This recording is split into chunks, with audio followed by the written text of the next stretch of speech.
Welcome back to the episode. Just another friendly reminder to like, comment, and subscribe. It's greatly appreciated. Um, we're just on the cusp of August. It's July 30th. I know you and I personally, we're chomping at the bit, for any type of football. We finally got some football. It's not going to be pretty football. We got some football tomorrow, July 31st. Our Lions kick off the season, the Hall of Fame game against Harbaugh and the Chargers. So looking forward to that. But today we're just going to chat about, some of the stuff we've seen in training camp, what we might expect tomorrow as far as who's playing, who's not playing, and kind of go from there with it. But yeah, I was guess kind of start things off. Yeah, I'll kick it over to you. Just wanted to see, some of the things you've just heard as far as like highlights and such from training camp thus far and what your thoughts are around that.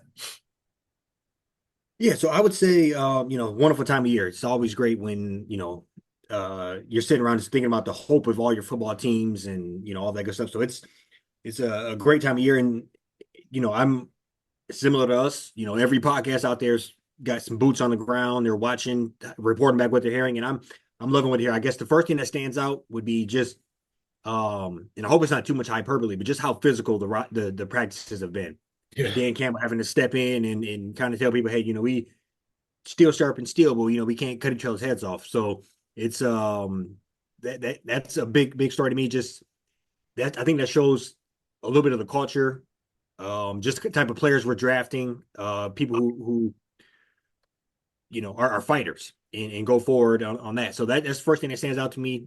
Other thing is us trying to figure out what we're doing with the O line. You hear kind of who's coming in and out, who's maybe not quite up to game type speed or even early training camp speed. I heard some things about players not being as fit as they need to. At least that's what I heard about Panay Sewell a couple of times, that he might not be as physically fit as he will be week one. Yeah. And all that type of stuff. So it's kind of those are the two big storylines I would say stand out to me. And just outside of that, just excited to see this first preseason game, kind of obviously the young guys, who's going to be out there, who's going to dominate, who's going to jump off the screen that maybe we don't know of, on-sign free agent, guy that's, maybe overlooked, we drafted last year or something, that's what we're looking for is just some players that hop off the screen during these preseason games.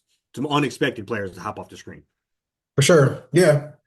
Yeah, no, I definitely heard a lot of the same things as far as practice being too physical. If Dan Campbell got to kind of be like, all right, like y'all got to relax. That's how he was getting a little too far. I heard he had to kick a guy out because there's no pads on. There, one player's like bring guys to the ground, and that's something you don't want somebody to get a separated shoulder, no Right. pads on because guys are out there. They're trying to earn their spot and make a roster spot, but there is like a line that you gotta not cross when it comes to some of these players, especially some of these guys we really gonna need come the start of the season. So that's always great to hear. I've been hearing some good things around the O line. Obviously, Ragnar, that'll be a huge loss. I do like that. At least as of right now, it sounds like our Michigan man, Graham Glasgow, is going to most likely be the center. At least what they say as of July 30th. It might be something else I read was might be a scenario where Ratledge, he starts off at guard and then maybe they move him to center, a couple years down the road. And that tends to happen a lot with, those interior players that kind of just end up rep in between both positions. And I think it'd be good for, Glasgow to, be that anchor for us. And if I'm not mistaken, I think that's what he played primarily when he was in college. Mm-hmm. He graded out decent, and he's played at center a couple times. Like last year, he graded out pretty well um, against the Bears when Ragnar was out for a game. He was kind of like average, overall. So I think that's something that at least we have somebody there that knows what they're doing. Going to have some good chemistry with golf, and then I also think we're a little more solidified there than what the media has given us credit for. We got this guy Christian Mahogany that was like a fifth round pick, and only because he has injury issues. He actually missed all of training camp last year because he was sick. But he ended up playing at guard 2 games last year, and he graded out, and this is using PFF. That's really only what we have at our disposal. He graded out like 85% in 2 games. So that gives me, just confidence there that we really just got to kind of figure out the center and the guard. Not that they're saying not important positions or center and right guard, but I think we have a lot more continuity there than we're being given credit for. But yeah, all in all, you're hearing great things about JMO. You're hearing, Tim Patrick looking a lot better. Him coming off, last year he just came off the Achilles, so now he's got another year under his belt to get away, another year from that injury. You're hearing Brian Branch, Kirby Joseph. A lot of these guys are just, playing a lot better, and Jameer Gibbs, David Montgomery. So it sounds like guys are, off to a good start overall when it comes to training camp, which is a great sign. Yeah, no, I think you made a great point with kind of just that center position because obviously Frank Ragnow, top 5 center in the All league, just pro. retiring, right out the not right out the gate before we even got to the gate, midsummer. I think is a he waited. It was, not to say we would have opted, we potentially would have operated differently if he retired slightly earlier and we at the beginning of free agency or maybe in the draft or, who knows what would happen. But also he did it early enough where we can address it before we, you know, get too deep into the summer camp here. So I think it'd be a big ask to ask Ratledge to start at center right out the gate. I do know it happens from time to time, a rookie center, but it's few and far between. I think the center kind of being the heartbeat, the brain to the operation from the O line as far as calling out blitzes, calling out coverages, which way the line is sliding, just overall communication and comfortability with the quarterback.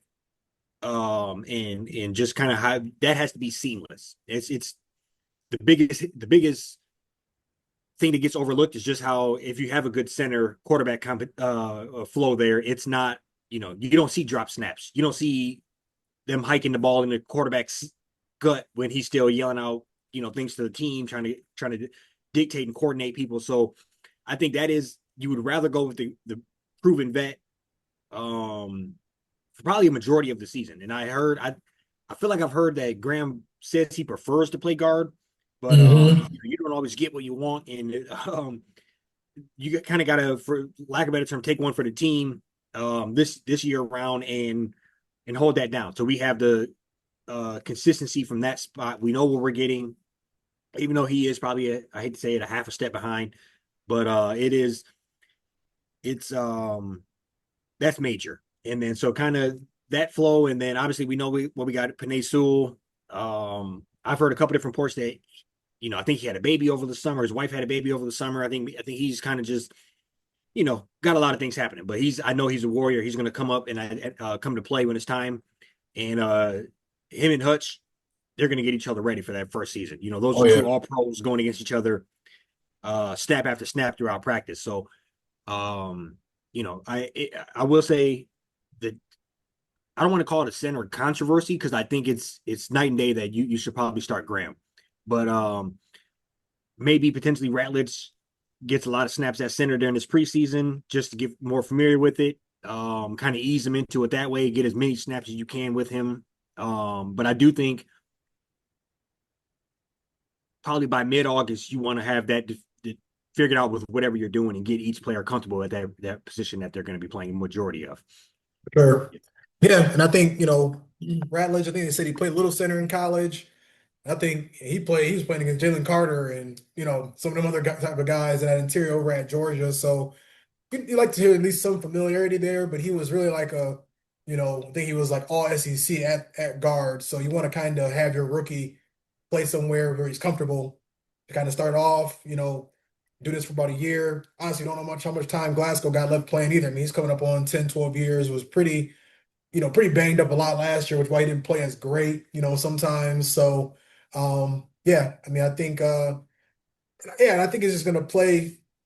I think it would be, good. I mean, I think it's gonna kind of maybe sputter a little bit coming out the gate. But I hope and assume that, lean on the run, to kind of, help the offensive line gel. Ben Johnson's not in the building anymore, so I don't think we're going to be as pass happy as we can be, as we have been in the past. And I think that's just a hope. I don't know for sure what it's going to look like or not, but Actually, that's one of the questions I wrote down, so we can circle back on that, or if you just want to dive in yeah, it now. yeah, Um, go ahead, yeah, okay, no, so I see a lot.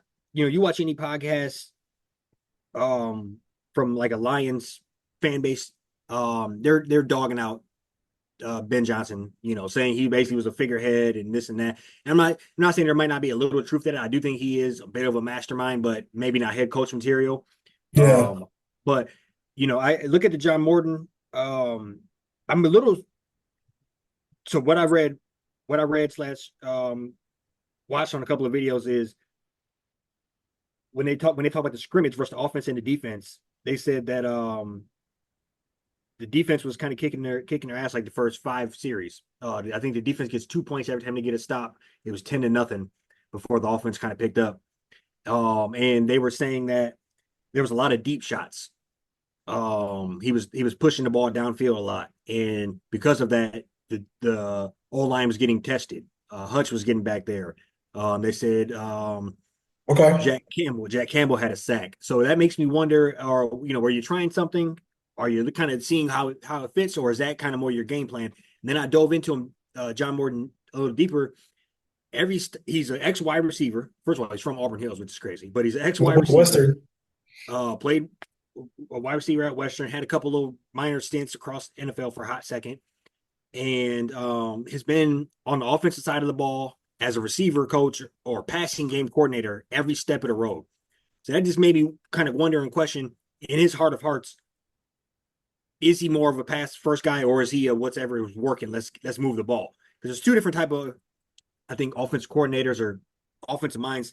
Some guys, for lack of a better term, let's say Rich Rod.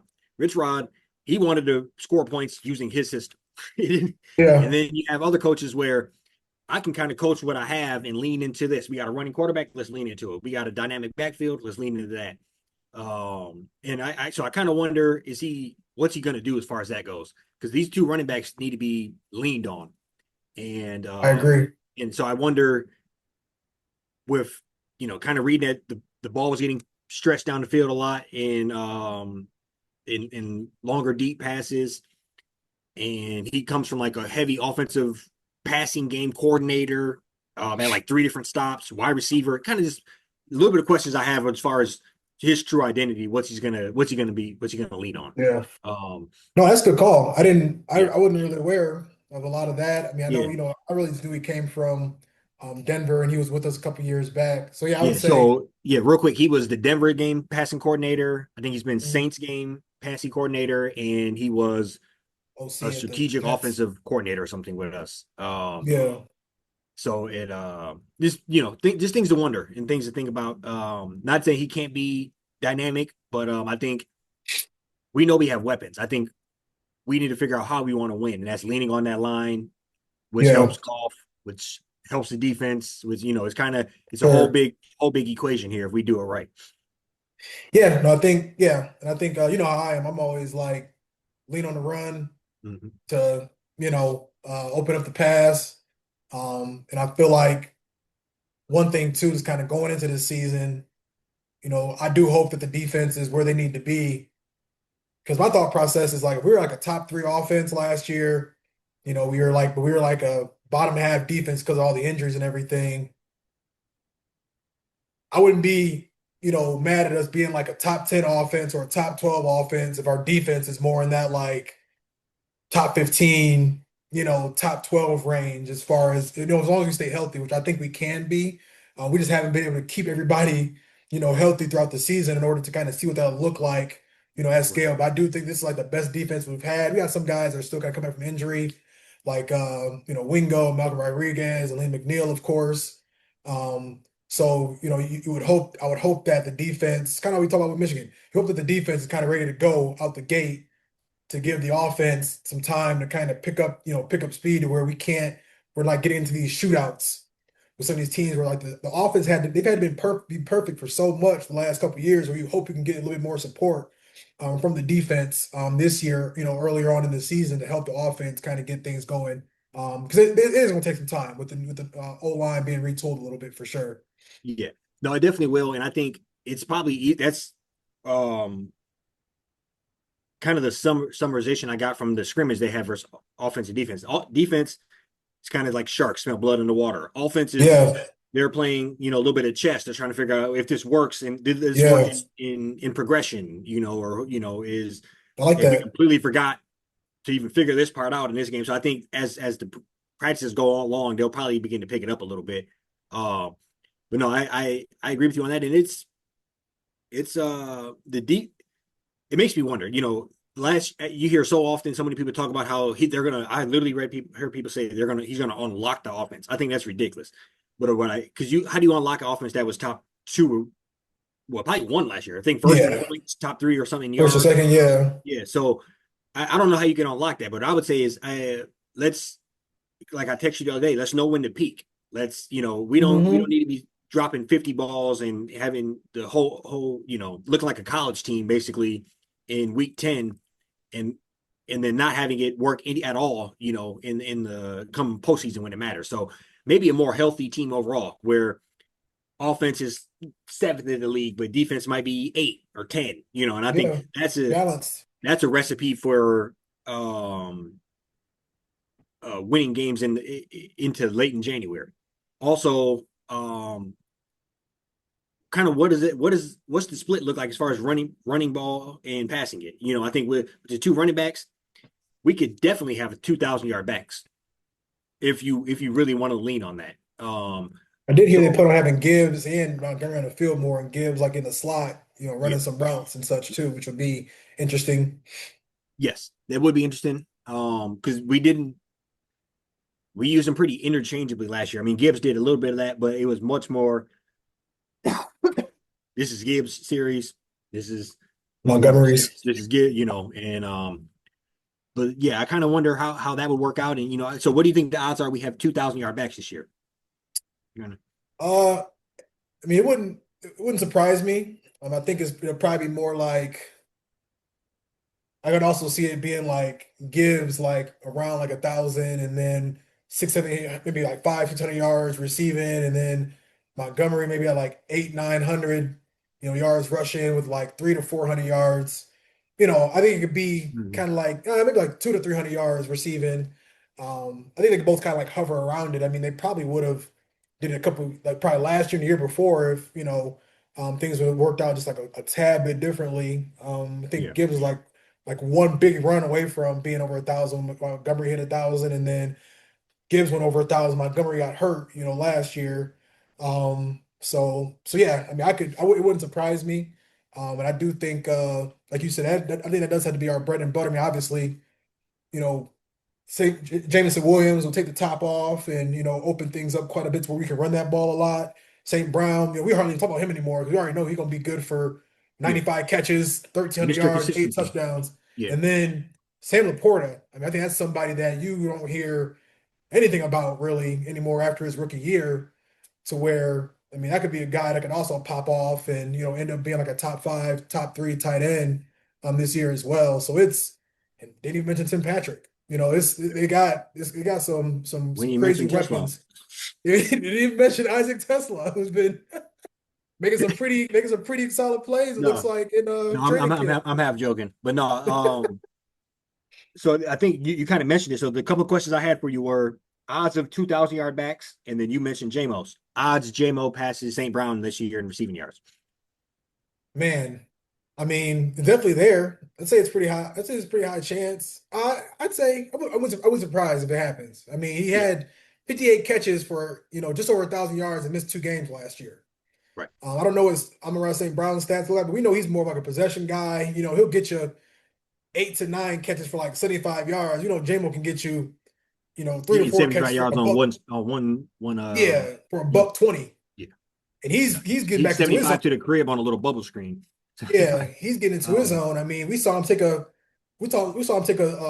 reverse 65 yards in the playoffs, yeah. last So year. St. Brown had 115 for 1260 and 12 touchdowns. 100 Yeah. having 115 is crazy. Yeah. But no, I think I actually agree with you. I think St. Brown's going to hold it, but I think it's going to be much more probably right around here. Let's say 12. Let's say 1,300 for St. Brown and 1150 for J Moore or something like that. Um, where St. Brown is, probably damn near doubled him in catches again. He's gonna be up around that 100 yard catch, and J Moore is probably in the 60s or 70s maybe. Yeah. I'm with you. And you brought up Laporta. I think Laporta is a mismatch nightmare, but also I wonder. you know, it's weird how I mean he had a pretty good year, but it wasn't you would think off that first year he was going to be 1,000 yards and 15 touchdowns the second year, but maybe a Yeah. little slight step back. But I think he's also very solid and just a mismatch nightmare. So I think when he goes off, he's going to go off. In other games, he might be kind of quiet. Um, Hmm. I think it's going to be real feast or famine with him. Yeah, because I mean, in the drop, yeah, he said, I mean, he first year 889, 10 touchdowns, second year 726, 7 touchdowns. I don't know if he missed games or not, last year as far as that's concerned, but and this was crazy. It's like we talk about how took a step back. I mean, those are some great tight Yeah, end numbers, like elite tight end numbers. Um, so yeah, no, would be curious. I think I only played, yeah, like 15, 16 games last year. So that's doesn't, yeah. I mean, we got weapons by the dozen. There's guys that might, yeah, Tim Patrick. I mean, he was able to come in, pretty much after training camp and pop off. He played with Morton when he was over in Denver. mhm. So there's a little bit of familiarity there. I think we're yeah, positioned for some guys we just gotta have a lot of weapons. The defense is gonna have to find different ways to stop us. And I think that's where like I think the run game will just kind of be like you hope that they'll have it going and at least humming with that to keep everything Yeah, else open. And yeah, 100%. This just to focus in on the Chargers a little bit this preseason. Obviously, preseason we get a glimpse of what the team will really yeah, look like. But I think I am looking for. We joked about it earlier, but I am looking for Isaac Tesla. I think he's in prime spot. He's probably getting to get a lot of snaps. yeah. Um, let's see if he can produce. Let's see. I hear people say he might not be able to get the separation when it. That's like his big thing. Can he get the separation? And let's see him against some other guys that are fighting for NFL spots. If he can, if he's on the field for a couple of series as the one or two receiver, I'm excited to see what he can do. You brought up Giovanni Minute. What's his name? Oh, Giovanni Manu, yeah, Yeah. tackle. I imagine somebody like him would get some snaps. Let's see. It's time for him to put up or shut up too. He's been around for a while. You say he had a couple of good games, but Oh, you that's Christian Mahogany. That's who I'm Mahogany. I'm talking sure. about. Yeah, Mahogany. Yeah. But yeah, just lean into that. Minute. Time for him to step up too. As far as just you're Yeah, early he's the draft. project. Yeah. Yeah, Um. Canadian guy. So I think that old line, if a couple of them guys step up, it solves a lot of our old line problems going forward. If not, I think this is when we begin to realize, hey, maybe this coming up draft, this guy A might couple not more work in out or there. whatever. So I think, Yeah. and then spoke about before we got on is Hooker, just kind of, seeing him kind of get the reins through for a couple of preseason games here. Excited to see what he can do. We know the talent he had coming out of Tennessee. Injury derailed him. He's not in exactly a prime spot to start with golf getting paid, all that stuff. But can you be a very solid backup that we know we can depend on? And I think we begin to see some of that in this preseason. Like you said, last year he was taking off a lot. So let's Yeah. see. I'm not mad at that. I'm never mad at that. But let's also see if you can stand in that pocket and just throw some lasers and Run the offense, get some yeah, run the confidence. offense as needed. But yeah, obviously break down, take off and run. But let's see if we can get some faith where we're not signing, Geno Smith or Philip Rivers or some shit off the couch.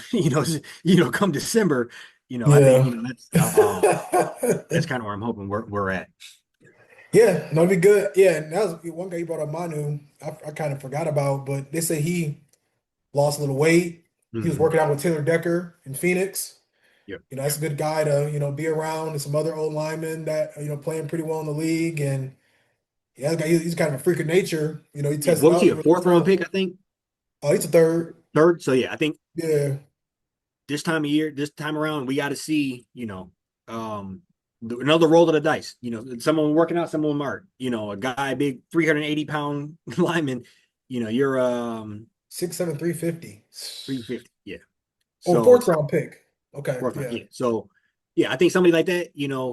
I just want to see what they can do. Sometimes Hmm. not our projects continue. So it's kind of you know, uh, just time to see what some of these boys got. But no, I'm excited for this, and I mean, we're not like I said, just a small window of what we're getting, but I'm really liking some of the things I'm seeing from the practice scrimmages, team versus team. some of them JMO plays, one-on-ones, you're seeing some plays that are making you happy. Yeah, definitely. Yeah, no, it's like I said, it's football is back. How about you? But I'm gonna try to. I'm not gonna lie, I'm probably not watching that game front to back just for the love of the game. Just watch as much as I can because it do get a little ugly come to third, fourth quarter. But especially if Yeah. Hooker's out there, get some good Hooker action.